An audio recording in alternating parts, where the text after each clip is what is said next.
14절까지 말씀입니다. 한 절씩 교독하고 마지막 절 함께 읽겠습니다. 또 자기를 의롭다고 믿고 다른 사람을 멸시하는 자들에게 이 비유로 말씀하시되 그 사람이 기도하여 성전에 올라가니 하나는 바리새인이요 하나는 세리라. 바리새인은 서서 따로 기도하여 이르되 하나님이여 나는 다른 사람들 곧 토색, 불의, 간음을 하는 자들과 같이 아니하고 이 세리와도 같이 아니함을 감사하나이다. 나는 일에 2번씩 금식하고 또 소득의 11조를 드리나이다 하고. 세리는 멀리 서서 감히 눈을 들어 하늘을 쳐다보지도 못하고 다만 가슴을 치며 이르되 하나님이여 불쌍히 여기소서 나는 죄인이로소이다 하였느니라. 내가 너희에게 이르노니 이에 저 바리새인이 아니고 이 사람이 의롭다 하심을 받고 그의 집으로 내려갔느니라. 무릇 자기를 높이는 자는 낮아지고 자기를 낮추는 자는 높아지리라 하시니라. 아멘. 기도하겠습니다. 하나님, 오늘도 참으로 연약하고 부족한 저희가 오직 주의 은혜로 하나님 말씀을 전합니다. 주님, 이 시간 사람의 말과 뜻이 전해지는 것이 아니라 오직 하나님의 뜻이 전해질 수 있는 자리가 되게 하여 주시옵소서. 친히 말씀하여 주시고 그 들려주시는 대로 우리가 순종할 수 있게 하여 주시옵소서. 듣고 흘려버리지 않게 하옵시고 우리 삶이 이 말씀으로 더불어 변화되게 하여 주시옵소서. 성령께서 충만히 역사하실 것을 믿고 감사하며 우리 주 예수님의 이름으로 간절히 기도하옵나이다. 설 명절은 아주 잘 보내셨죠? 네, 저도 아주 잘 보냈습니다. 그런데 설 명절에 이번 해에 있었던 일은 아니고 한 2, 3년 전쯤에 이런 글이 설 명절을 보내고 올라온 적이 있었습니다. 올해로 32살이 된 이 모 씨는 설 연휴에 PC방을 찾았습니다. 설 당일에 PC방을 찾은 거예요. 왜냐하면 집으로 오는 친척들을 피해 있을 공간이 필요했기 때문입니다. 공무원 시험에 매진한 지가 한 3년 정도 되었는데 준비하면 준비할수록 공무원 시험에 합격할 자신은 자꾸 없어지고, 그렇다고 이제까지 3년 동안 준비했는데 기업에 입사하는 것도 쉽지 않을 것 같고, 그래서 설날 당일이 되면 학원의 문을 열지 않으니까 학원에 갈 수도 없고, 그렇다고 자신을 애처롭게 바라보고 어떻게 취업 준비는 잘 되느냐, 결혼 준비는 잘 되느냐, 미래 비전은 있느냐 자꾸 물어보는 친척들 앞에 있는 것도 너무 괴로워서 집에도 갈 수가 없었다고 합니다. 그래서 이모 씨가 어디로 갔어요? PC방으로 간 거죠. 32살의 나이에 PC방에 가서 설날을 보내고 있는 거예요. 그래서 그에게 명절은 참 가슴 아픈 날이다 라고 이렇게 고백을 했다고 합니다. 참 설날을 우울하게 보내는 한 청년의 이야기였던 것 같아요. 아마 여러분들은 그렇게 안 보내셨을 것 같습니다만은 우리들 가운데는 그런 사람들이 있다는 거죠. 이 청년뿐만 아니라 곳곳에 보면 명절이기 때문에 더 슬퍼하는 사람들도 있다는 것이죠. 특별히 요즘 청년들을 보면 우리 교회도 청년들이 있습니다만은 어느 때보다 자기가 원하는 대학에 가기도 어렵고, 그렇죠? 취업하기도 어렵고, 뭐도 어려워요? 연애하기도 어렵고, 결혼까지 갈 것도 없습니다. 연애하기도 어렵고, 결혼하기도 어렵고, 결혼해도 뭐 하기가 어려워요? 아이를 낳고 살기가 어려운 시대입니다. 우리 어르신들은 행복한 시대를 사신 거예요. 그렇죠? 결혼도 잘 하시고, 애도 잘 낳으시고, 그래서 자녀도 무럭무럭 잘 키우셨잖아요. 왜 이렇게 어려우냐? 뭐 뻔하죠. 웬만큼 공부하지 않으면 좋은 대학에 갈 수가 없어요. 제가 공부할 때만 해도, 제가 시험 볼 때만 해도, 제가 학력고사를 볼 때만 해도 그래도 조금 공부하면 따라잡을 수 있었는데, 요즘에는 어릴 때 이미 판가름이 난다 그러잖아요. 몇 학년 때 판가름이 난다고요? 요즘에는요 초등학교 3학년 때 판가름이 나는 거예요. 그러니까 벌써 저희 아들 한우민이 6학년이니까 이미 판가름 났어요. 어떤 판가름이 날지 모르겠지만 판가름 났어요. 이제 4학년 되시는 부모님들은 판가름 났어요. 그런 이야기가 세상에 떠돈다는 거죠. 그리고 좋은 대학에 간다고 해서 끝나는 게 아니에요. 스펙 쌓고 또 좋은 집안 배경이 있고 좋은 인간관계 연줄이 있어야 좋은 데 취직할 수 있죠. 이 좋은 데라는 것은 돈은 많이 주면서 일은 힘들지 않은 그런 좋은 직장에 취직할 수가 있는 거죠. 그리고 세상에서 이렇게 뭐 공부라든지 학교라든지 그 다음에 취직이라든지 이런 것들에 대해서 성공적으로 해나가지 못하면 그 다음에 뭘 못하느냐? 연애를 못해요. 요즘 남자들 여자들 눈이 높아져가지고 아예 거들떠보지도 않는단 말이죠. 연애를 못하니까 뭘 못해요? 결혼을 못하고. 결혼을 하지도 못하는 애를 어떻게 낳겠어요? 물론 그럴 수 있다고 생각하실지 모르겠습니다. 그러면 안 되겠죠? 기독교에. 그러니까 겨우 어떻게 되냐면 어렵사리 결혼을 했다고 해도 그 다음에 뭐가 걱정이에요? 자녀를 양육하는 양육비가 걱정이 되어서 요즘에 한 명 자녀를 키우는데 몇 억 든다 그러잖아요. 그러니까 자녀를 낳을 수가 없어요. 결혼을 해도. 그래서 결혼을 아예 안 하거나 결혼을 해도 아이를 안 낳으려고 하는 그런, 결혼하지 않아도 된다고 생각하는 젊은이들의 비율이 점점 높아지고 결혼을 해도 아이를 안 낳아도 괜찮다고 생각하는 그런 사람들의 비율이 점점 높아지고 있는 게 바로 오늘날 우리나라의 현실이다. 우리나라가 초고령화, 그냥 고령화가 아니고 이게 제가 보니까요, 전문가들이 얘기하는 게 고령의 시대가 있고 고령화 시대가 있고 초고령화 시대가 있더라고요. 그러니까 초고령화 시대는 더 이상 위에 있어요, 없어요? 더 고령화 사회라는 건 없는데 우리나라는 이미 몇 년 전에 초고령화 사회로 접어들었어요. 초고령화 사회라는 거예요. 그래서 많은 전문가들이 뭐라고 얘기를 하냐면 우리나라에 있어서 많은 어려운 문제가 있죠. 현실에 어려운 문제가 있잖아요. 뭐 경제적인 어려움도 있고 뭐 정치적인 어려움도 있고 뭐 공교육의 어려움도 있고 뭐 여러 가지 우리에게 닥친 어려움들이 있는데 그러나 머지않아 가장 큰 어려움이 올 것인데 어떤 어려움? 초고령화 사회로 인하여 도저히 극복할 수가 없는 어려움이 올 것이다 라고 이야기를 합니다. 왜요? 다른 건 어떻게 바꿀 수 있잖아요. 경제적인 어려움은 또 우리가 노력해가지고 그죠? 조금씩 풀어나갈 수도 있고 말이죠. 정치적인 어려움도 역시 뭐 쉬운 일은 아니지만 우리가 노력하면 그래도 이렇게 극복해 나갈 수 있는 길들이 조금씩 보일 수 있어요. 그러나 초고령화 사회는 하루 이틀에 이루어진 게 아니, 우리나라가 몇 년 동안 아니 몇십 년 동안 우리의 연령층, 그죠? 우리 인구 한 사람 한 사람의 연령층은 자꾸만 나이는 많아지고 아이는 많이 낳지 않고 결혼도 많이 안 하고 이런 지가 오래됐어요. 오래됐단 말이에요. 10년, 20년 넘었단 말이에요. 그러다 보니까 이거는 금방 바꿀 수가 없어요. 갑자기 막 결혼을 시키고 갑자기 억지로 애를 낳게 하고 그럴 수가 없잖아요. 그러니까 이제는 우리나라가 다른 것 때문이 아니라 초고령화 사회에 어린아이가 없어서 무너질지도 모른다라고들 얘기합니다. 우리 좀 심각하게 받아들여야 할 그런 문제입니다. 왜 이런 일이 벌어졌느냐, 이것을 우리가 좀 생각해 볼 필요가 있어요. 여러분, 명절에 우리 설날에 가족들, 친척들끼리 모여서 많은 대화를 나누셨죠? 대화 안 하셨어요? 그냥 드시기만 하셨나요? 맛있는 음식을 떡국 열심히 드시고. 우리가 이제 가족들, 친척들끼리 모여서 얘기를 하는데 이런저런 얘기를 하는데 저도 이렇게 모여서 얘기를 하다 보니까 예전에도 그렇고 요즘도 그렇고 많은 이야기의 대화의 주제가 있습니다만은 명절 때마다 빼먹지 않는 주제가 있어요.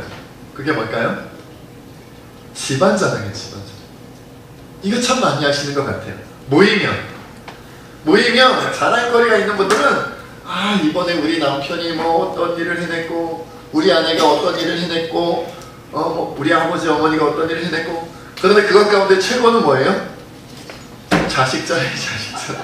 우리 아들이 이번에 어떻게 했고 우리 딸이 어떻게 했고 이거 자랑하느라고 시간 가는 줄 모르시는, 한번 시작합니다. 그리고 좋은 집을 사서 자랑하고 좋은 자동차를 사서 자랑하고 어떤 분들은 보니까 이번에 또 아파트 한 대를 더 장만했어. 그래서 지금 아파트가 세 채인가 네 채인가 이런 걸 자랑하신단 말이에요.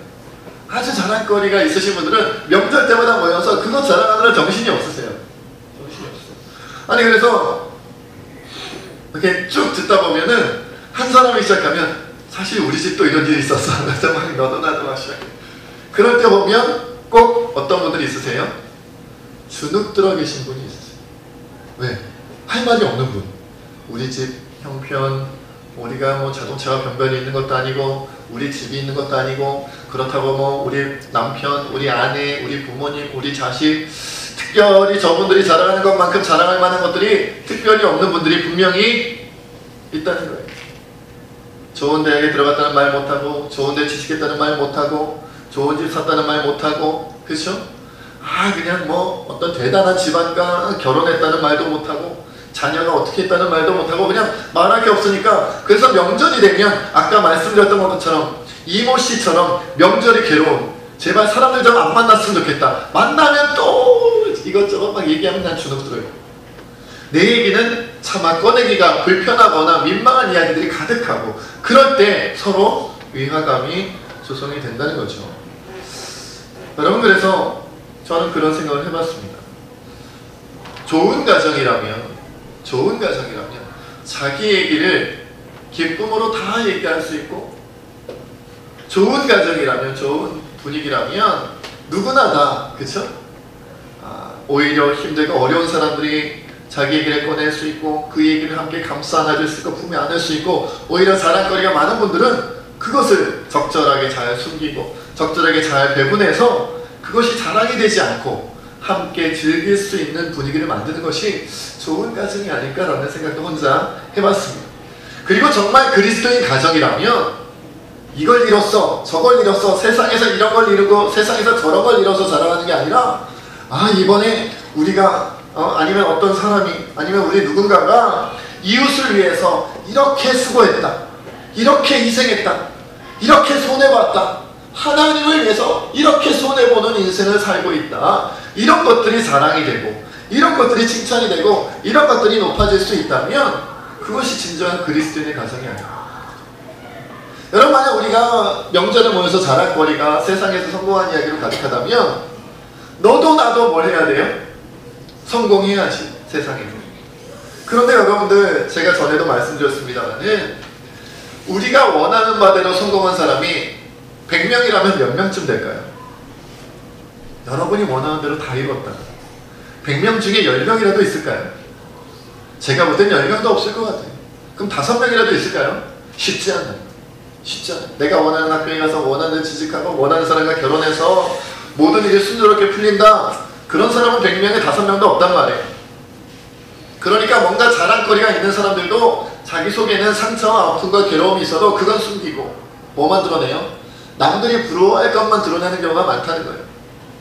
여러분, 결국 뭐냐면 우리가 이 땅에서 살아가면서 함께 모여서 이야기하는 것들의 대부분이 뭐냐면 서로를 기쁘게 하고 서로를 즐겁게 하고 서로를 높여주는 게 아니라 서로 상처 주고받기가 되는 거예요. 나 이런 거 이뤘다, 어디 한번 너는 못 이뤘을 테니 상처 한번 받아봐라. 의도적으로 하지는 않지만 상처받게 돼 있어요.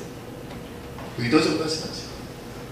우리는 이런 걸 이뤘다, 그래 우리에게 약점은 얘기하지 않고 장점을 얘기해서 당신네들도 잘할 거 있으면 내다보시오, 어디 한번 상처받아보시오, 이거란 말이에요. 일부러 그러지는 않지만 결국은 그렇게 되는 거예요.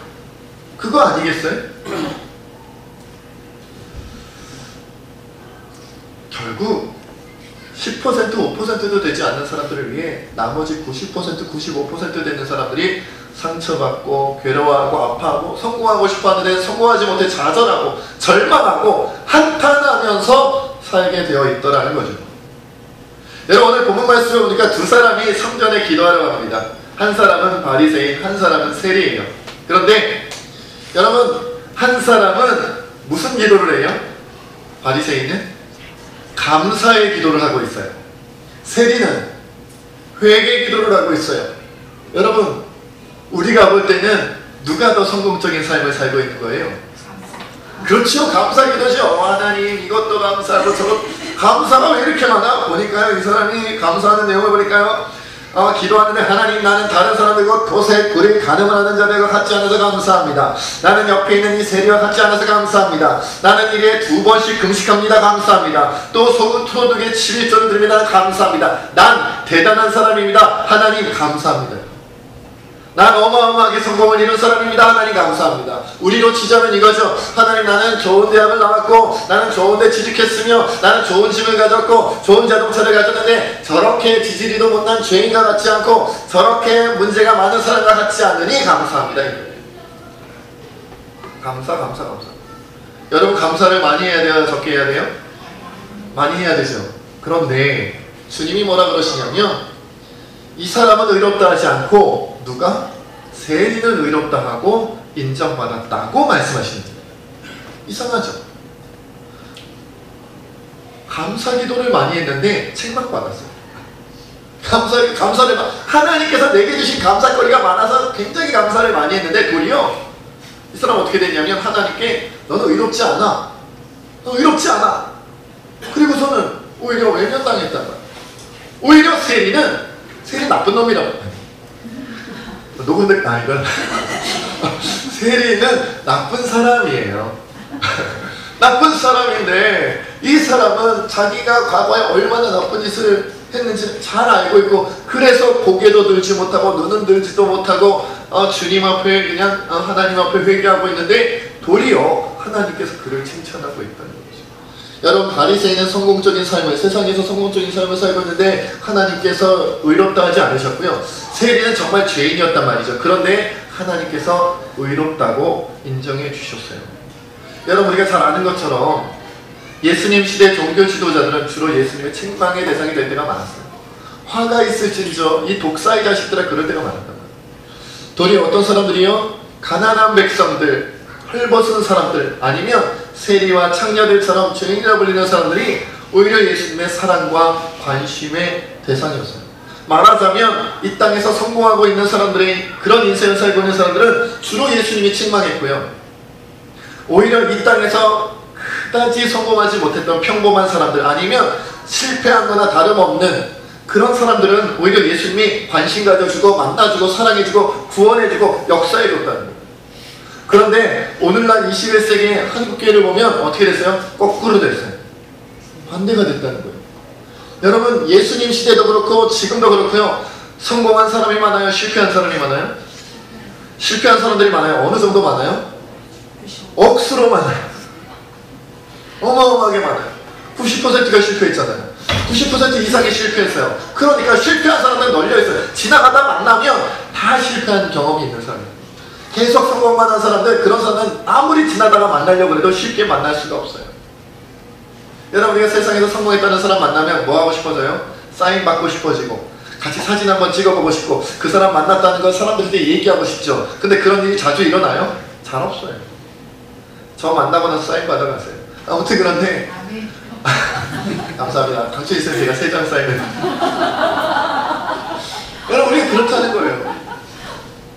실패한 사람들이 많은데 실망한 사람들이 많은데 좌절한 사람들이 많은데 그래서 예수님은 초대교회 때도 그렇고 예수님도 그렇고 누구를 만났냐면 이 세상에서 실패해서 힘들어하는 사람들 실망해서 괴로워하는 사람들 뭔가 문제가 많아서 주눅들어 있는 사람들 그 사람들 찾아다니면서 예수님 복음 전했고 그 사람들 일으키는 일을 예수님 하려고 했고 그래서 그 사람들과 함께 먹고 마시는 예수님 즐거워하셨는데 도리어 성공했다고 교만해 있는 사람들 예수님 책망하셨는데 오늘날 한국교회에서 제법 자리를 잡은 많은 사람들은 대부분 실패자가 아니라 세상에서 성공한 사람들입니다.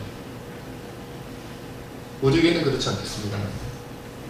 그래서 교회가 거꾸로 가는 거예요. 90%를 실망시켜서 10%, 5%밖에 안 되는 그 사람들을 높여주는 거예요. 저 사람처럼 성공해야 돼. 정말 열심히 기도하고 정말 열심히 신앙생활하면 저 사람처럼 성공할 수 있어. 근데 그 사람들이 10%도 안 돼요. 나머지 90%의 사람들은 난 기도해도 안 되나 봐. 난 노력해도 안 되나 봐. 나는 아무리 하나님 붙잡고 매달려도 하나님이 나에게 성공을 안 주셔. 그렇게 난 실패한 거야. 그래서 세상 사람들은 뭐라고 생각하냐면 교회 가도 별 볼일 없다고 하는 거예요. 교회 가도 별 볼일 없는 거예요. 교회 가도 실패한 사람들만 가득하거든요. 우리가 잘못하고 있는 거 아닐까요? 여러분 오히려 교회가 부흥을 하고 성장을 하고 체계가 잡히니까 가진 자들을 위한 복음으로 변질됐어요. 가진 자들은 더 가질 수 있다고 기도하고요. 없는 자들은 노력해도 안 된다고 좌절하고 있는 거예요. 이게 오늘날 교회의 모습이 되고 있다는 거죠. 많이 가진 것은 축복이고 은혜라고 생각하시죠? 남들보다 많이 가지면 축복이잖아요. 남들보다 많이 가지면 은혜잖아요. 남들보다 많이 가졌으면 복 받은 거잖아요. 그렇죠? 우리가 그렇게 생각하면 신앙생활하고 있다니까요. 그래서 많이 갖지 못하면 믿음이 부족하거나 기도를 안 했다고 우리가 낙인 찍어버리지요. 정말일까요? 그럼 일단 예수님부터 잘못하신 거고 12사도들도 잘못했고요. 사도 바울 말할 것도 없죠. 가진 걸 다 버렸습니다. 진짜 실패한 인생을 산 거죠. 그렇게 따지면.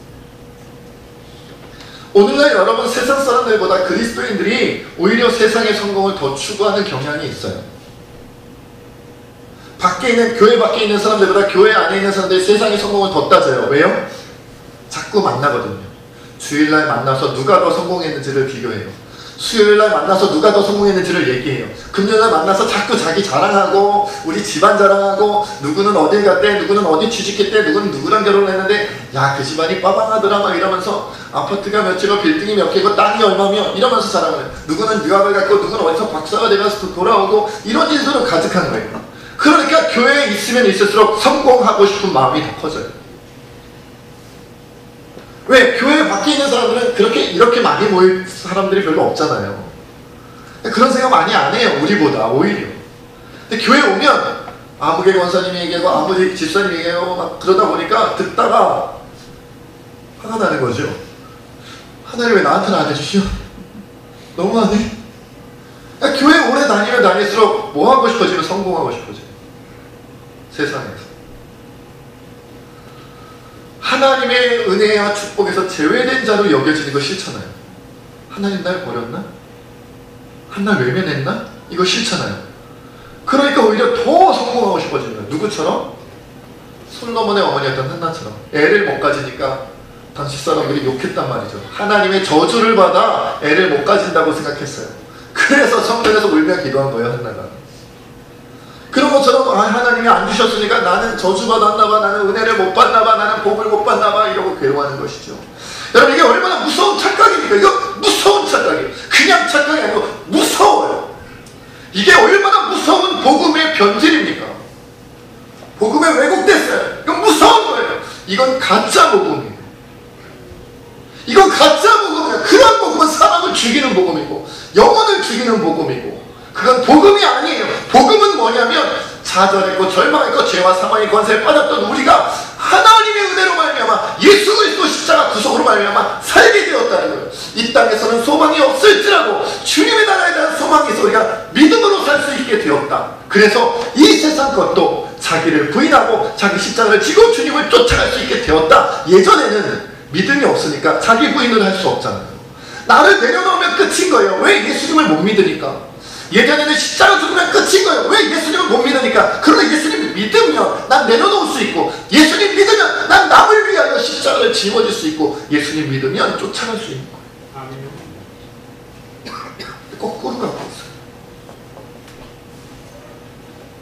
여러분 물론 제가 또 변명합니다. 세상에서 성공하지 말라는 이야기가 아닙니다. 성공할 수 있는데 일부러 실패하라는 게 아닙니다. 성공할 수 있으면 성공해야지.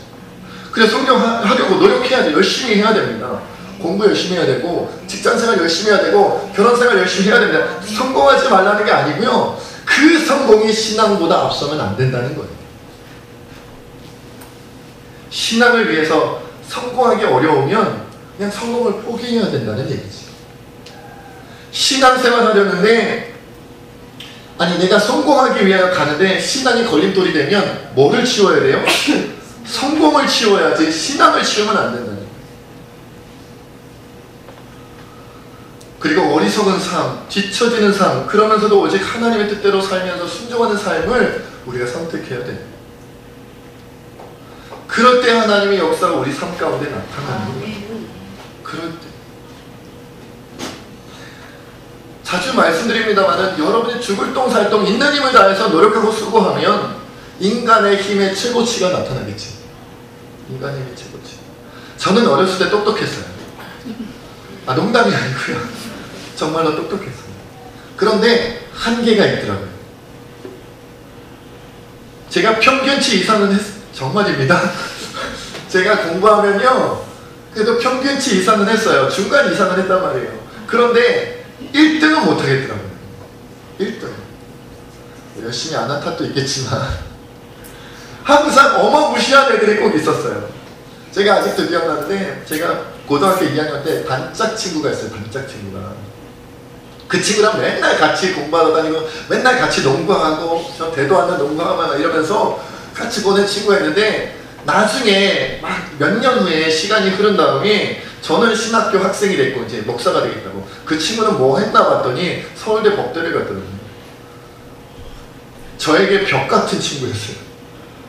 어마무시한 친구였어요. 뭐 바로 들어간 것 같지 않고 재수해서 들어간 것 같긴 하지만 아무튼 서울대 법대를 갔더라고요. 좀 잘 간 거죠? 아, 어딘지 잘 모르세요? 있어요 그런 데가. 서울대 법대라는 데 있는데 잘 모르시더라고요. 있어요. 그 친구는 저한테는 항상 벽이었어요. 아무리 노력해도 그 친구를 넘어설 수가 없는 거예요. 저도 제법 똑똑하다고 생각하면서 살았는데 벽에 부딪혔어요. 올라갈 수가 없고 넘어갈 수가 없는 거예요. 제가 좌절해야 됩니까? 여러분 제가 포기해야 됩니까? 여러분 제가 그래서 주일날 교회에서 예배를 드리고 그리고 또 수요일 예배를 드리고 금요일 철야를 하고, 저는 고등학교 때부터 금요 철야했거든요. 틈틈이 새벽 기도를 하고 그거 다 포기하고 그 친구들을 공부해야 되나요? 그 친구 교회 안 다녔거든요. 모든 걸 다 포기하고 정말 하나님을 위해서 해야 되는 모든 것을 다 내려놓고 주님을 위해서 달려가다가 다 내려놓고 그 친구처럼 살아야 됐을까요? 아마 그래도 안 됐을 것 같아요. 머리 차이가 있으니까. 여러분, 그러나 저는 그 친구가 부럽지 않았어요. 오히려 그 친구를 생각할 때마다 뭐 생각이 들었냐면, 그 친구가 언젠간 예수님 믿어야 될 텐데, 그 친구가 언제는 교회 다녀야 될 텐데, 그 친구가 언젠가는 주님 앞에 돌아와야 할 텐데, 그런 생각을 지금도 그래요.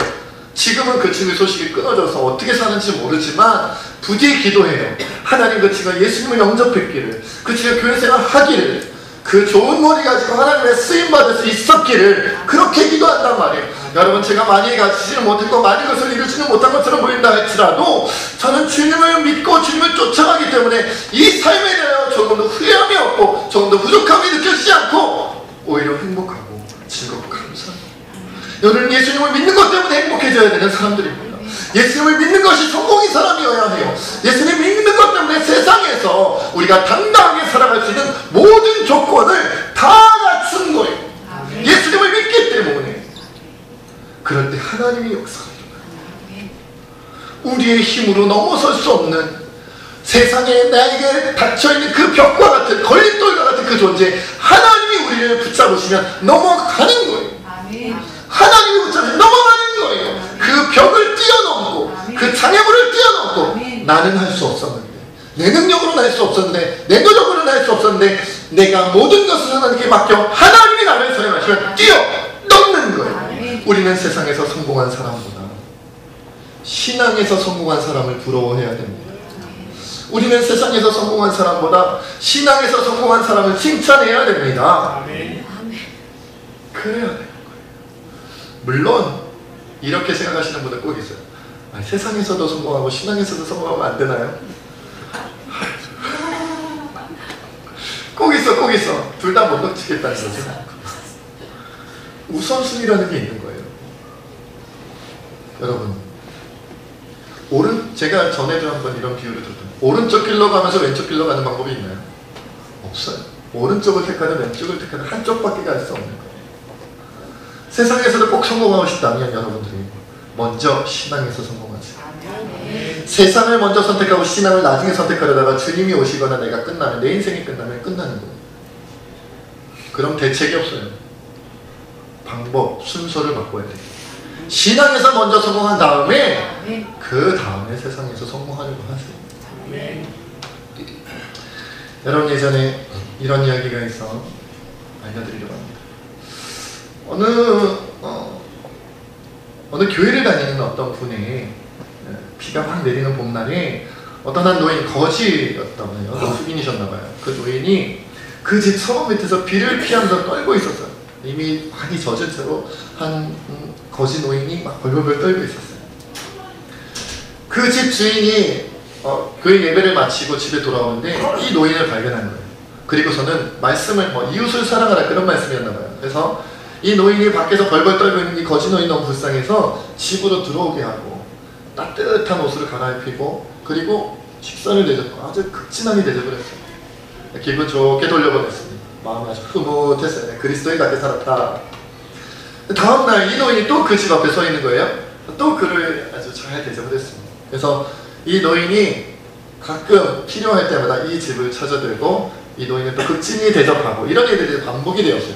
그때마다 이 집주인은 너무 기분이 좋았죠. 내가 그리스도인 같게 살았다. 내가 이웃을 사랑했다. 이런 마음을 가졌겠어요.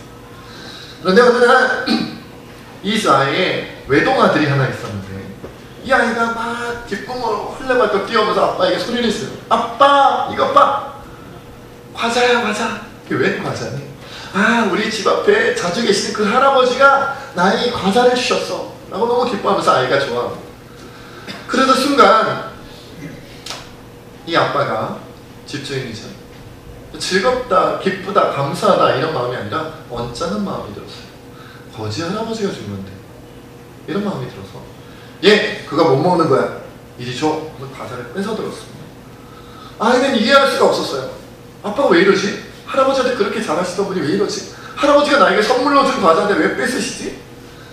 그래서 기분이 좋아하지 않고 그 아들이 뭔가 시무룩해져 있는데 그리고서는 며칠이 또 지났습니다. 어느 날 이 아빠가 퇴근하는 그 저녁에 이렇게 집에 들어오는데 또 그날따라 이 할아버지가 자기 아들에게 과자를 건네주는 것을 딱 목격을 하고 드디어 잡았다.